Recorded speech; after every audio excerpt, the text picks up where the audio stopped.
Mario is one of the most recognizable and beloved video game characters of all time. He has some of the best games, and in fact, they're so good that they've even defined genres. Where would the industry even be without the OG, or 64, or any one of the games from the series? But the sad thing is, there's only so many games, and Nintendo can only do so much with the brand. After all, they're a multi-billion-dollar company, and to make even just one game costs millions of dollars and thousands of man-hours. So they can't get too ambitious, because if it does flop, well, that's all that time and money down the drain. And while this makes sense, what if we want something new or different? Perfect. Yes, Fangames, the 7 or 8-letter word if it's plural, that angers Nintendo to no end. Not to be confused with the 9-letter word that causes them to have a conniption. Today I want to look at some Mario fan games that I really enjoy, since honestly some of these are better than some of the official games. I was originally also going to include some ROM hacks, but I thought that would be better suited for its own video. So with all that said, what would you get if you combined Super Mario 3D Land and Paper Mario? Let me answer that for you. Peak. Paper Mario 3D Land, made by DJ Coco. Man, this game is genuinely just awesome. Sadly, unlike the Paper Mario games, there isn't much of a story, but everything else in the game is honestly just great.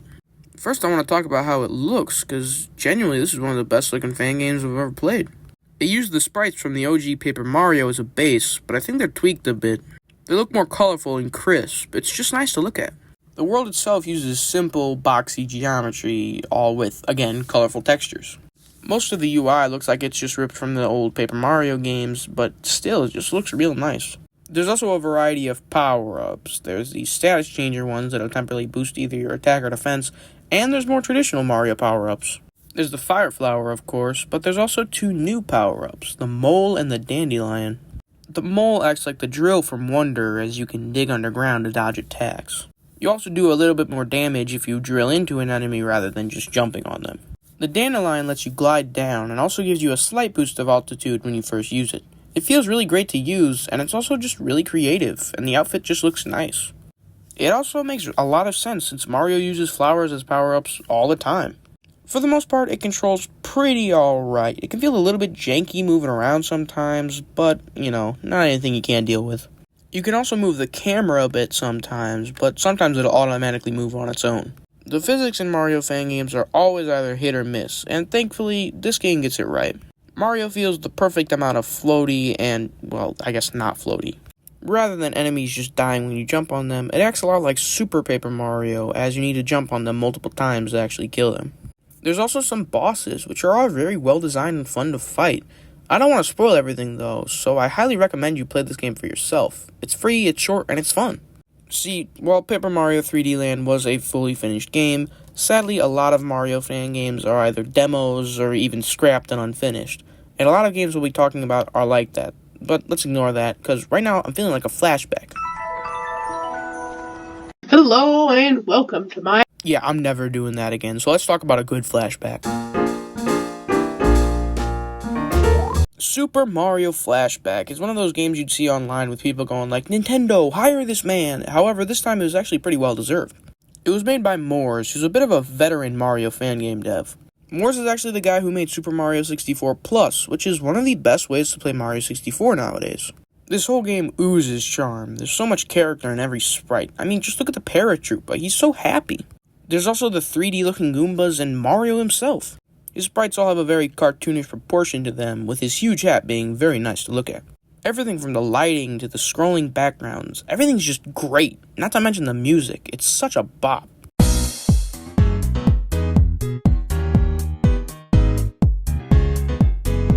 It has that classic feeling while having the feeling of the new Mario game music. Mario also controls amazingly, somewhere between the new Soup games and the classic games. Mario also has this really neat effect where when you ground pound, you automatically bounce out of it. It just feels really good. The running also is really nice. It kind of feels like the 3D Land and 3D World running mixed with the Mario 3 running. It's so cool. You gotta play it to kind of know what I'm describing. Also, Mario has a life meter, much like Galaxy and Odyssey, rather than going small after being hit. There's also a Fire Flower, which gives you an extra hit point and, functions like a normal Fire Flower. There's also the Superstar, of course, which makes you super fast and do your little flips in the air, and it also just really looks nice in this game. There's 3 levels, each with a secret green star. The first level is just a waltz through the Mushroom Kingdom, the second level is a really cool underground stage, and the third level is foggy while you're jumping across these mushrooms. They're all super well made, and there's a secret fourth level which is set in a crazy digital landscape. It looks super nice, but it's also really hard. There's lots of Goombas, there's these cool disappearing blocks, and there's even these weird portals. It's just awesome. Sadly, this is the last level, as this game is still only a demo, and this particular demo is 4 years old, and I don't know if the game is still in development. But what about a game? No, a whole spectacular trilogy with a story that rivals Red Dead Redemption. Mario Drinks a Glass of Milk was made by Langton Lion 64 on MFGG and is the best game of all time. We start in Mario's house and he wants to drink some milk, so we walk over to the fridge and oh no, we gotta do a minigame. Simply line up the cursor thing with the cow until the meter is filled and you're calciumized. After this, Mario teleports and now you're on a Mega Man style level select screen. You cannot make this stuff up. Each milk is a different kind of milk, and once you drink them all, we're met with this guy on the select screen.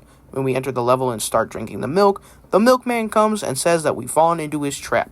He says that we can't go around drinking all of the milk, so we get up to fight and he kicks our butt. But we rise, and now...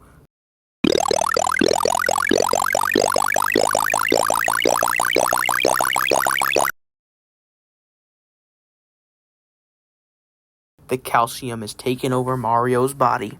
He's turned into a skeleton, and now he can throw bones at the guy, and Megalovania starts playing because of course it does. Once we defeat him, he says that we're truly the cream of the crop, and we save Princess Dairy, but no, it was actually a cow, and it was also a play, but actually the play was Mario's dream, and Mario's dream was actually Luigi's dream. This makes me think that maybe the real milk was the friends we made along the way. As I mentioned earlier, this game is actually part of a trilogy. The sequel was Luigi Doesn't Drink a Glass of Milk, and the threequel was Wario Destroys a Glass of Milk. They both play very differently, and they're just really fun. They all come together to tell a story that I'd say rivals that of Super Paper Mario. But I think I'll save those both for future videos, so make sure you subscribe to see those in the future. I know this game was a bit of a troll, but what about a game that was made to be scary?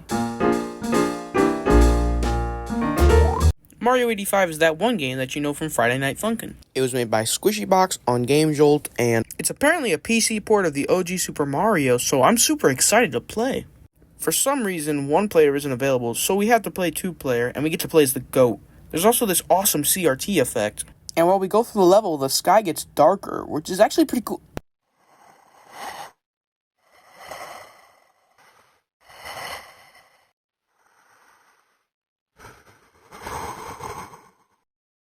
I'm sure that's normal.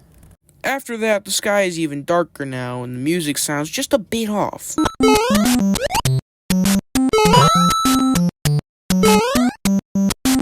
And also the level just isn't right. This isn't 1-1. And why is Mario hiding from Luigi? Near the end, we're met with this flat piece of land, and the music mutes, and we found Mario! He tells us that he's left a surprise for us at the beginning of the level, and oh boy, I just love surprises.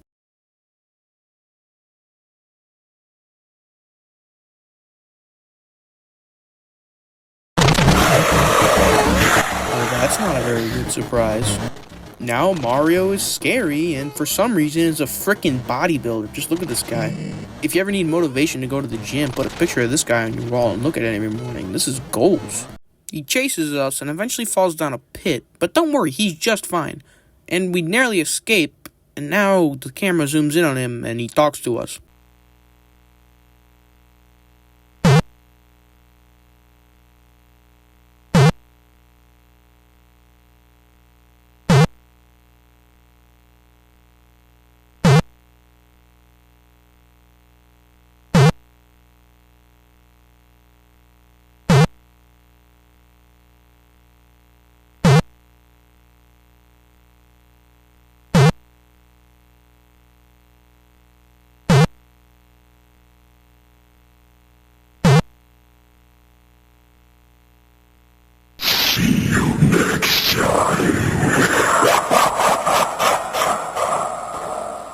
So, I don't really know what's going on with the story, but if I had to guess, I think Lucas is just a guy, and this creepy Mario who's called MX is like the soul of someone who Locust wronged, and now he's like haunting his Mario cartridge or something.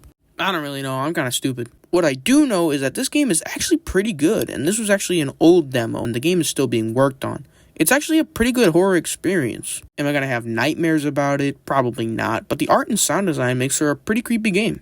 You know what? I think I want to be like MX. That guy's super cool and super buff. Let me try something really quick. See you next time.